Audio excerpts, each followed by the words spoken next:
I feel like this one, I can make a whole freaking video about this question right here. What's your biggest tip while you're prospecting clients over social media?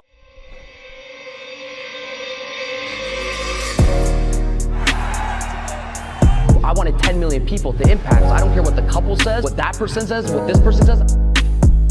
I think the most two important things about prospecting, listen to this for a second, because a lot of people, when they prospect, whether that's door to door, over the phone, through social media, shaking a person's head, they think it's one and done. And then they go back to their mentor.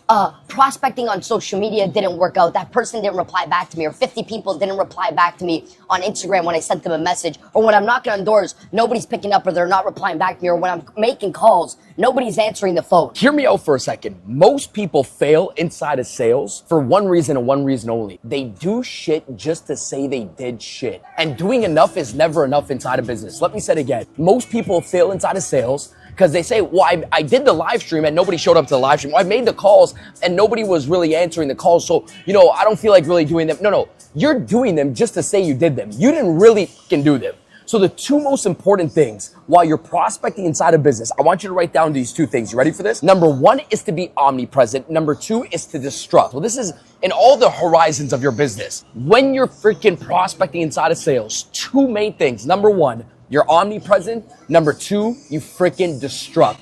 They know you're there. The marketplace knows you're there. So let me give you the tip. For the gentleman that asked this question, what's the best thing to do while prospecting over social media? You become omnipresent. What that means is you are everywhere. They can't help but notice freaking you inside of business. That's the whole point of business. Like, you turn Daniel G off on Instagram, boom, I'm gonna pop up on YouTube. You turn me off on YouTube, boom, I'm gonna pop up on Threads. You turn me off on social media, boom, I'm gonna pop up in person. That's my branding strategy. I'm omnipresent. So how do we take that same branding strategy that Daniel G has in branding and then shift it over to sales? Cover all grounds while you prospect one person. So let's say, for example, you're reaching out to Sarah and you reach out to Sarah over Instagram. Sarah, and you say, hey, Sarah, by the way, whatever your messaging is, you guys want to learn the full script on how to message somebody. I'll put the schooling somewhere in this description. So you go to Melissa, you say your script. Hey, Melissa, by the way, I found you here. Love XYZ. Try to open the conversation. Melissa, because it's all rainbows and sunshine, Melissa doesn't even open it and she doesn't even answer you. Maybe she opened it and she doesn't answer you, or maybe she doesn't open it and you never get a reply. Okay, two variables. Or the third variable is she replies. Now, what do? You go back to your mentor and say, well, I messaged 13 people and all 13 people, they didn't open up the message or they didn't reply to me, or half the people open up the message and they just ghost me. Nope, that's called doing shit just to say you did shit. There's one person that prospects and there's one person that fucking prospects. You go on LinkedIn, you find Sarah XYZ last name on LinkedIn, you hit Sarah up on LinkedIn. Same message, hey Sarah, by the way, I was on Instagram, just checked out your LinkedIn profile, love XYZ, boom. You send her a custom message on LinkedIn. Then you find Sarah on Threads. You message Sarah on Threads. Then you find Sarah's email and you notify Sarah that you just sent her a message on LinkedIn,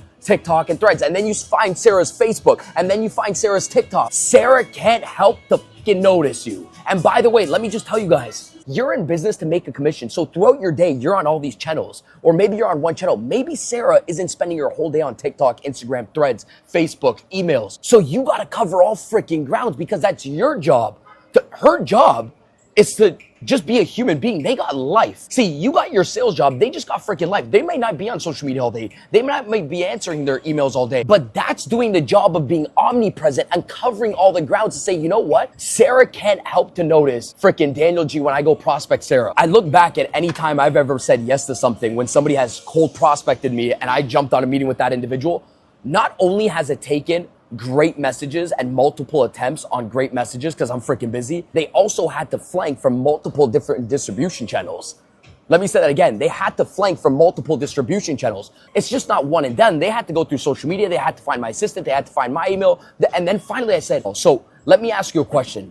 Are you doing shit just to say you did shit? Or when you reach out to somebody, number one, are you specific in your attempts? And number two, are you covering all freaking grounds and you're omnipresent? Okay, that's called disrupting the part of your prospecting cycle. So what I say the two words are, number one, you disrupted prospecting. And number two, you are omnipresent. And now think of this in every single area of your business. Are you omnipresent in your branding? Are you omnipresent in prospecting? Are you omnipresent in your follow-up? Are you omnipresent when you get referrals? Are you omnipresent when you prospect in person? Are you omnipresent and do you disrupt every single side of your business? Great freaking question. And we'll keep doing these Q&As. I like this one. That was a good one. Hey, and by the way, guys, subscribe to the freaking YouTube channel. If you guys want more longer form content like this, just subscribe to the channel. It's freaking free. I'll see you guys in the next video.